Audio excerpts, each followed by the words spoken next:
arkadaşlar bugün çikolatalı labne deniyoruz. Ve açalım.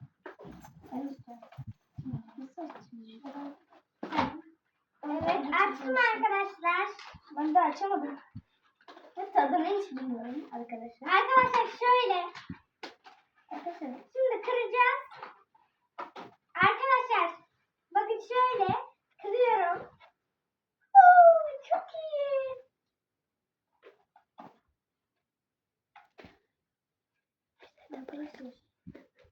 böyle Arkadaşlar çok güzel çikolata. Yakından gösterin. Arkadaşlar böyle. İçi de böyle arkadaşlar. Arkadaşlar isteyen Arkadaşlar çok iyi. tatsın yani çok Alın. güzel tadı.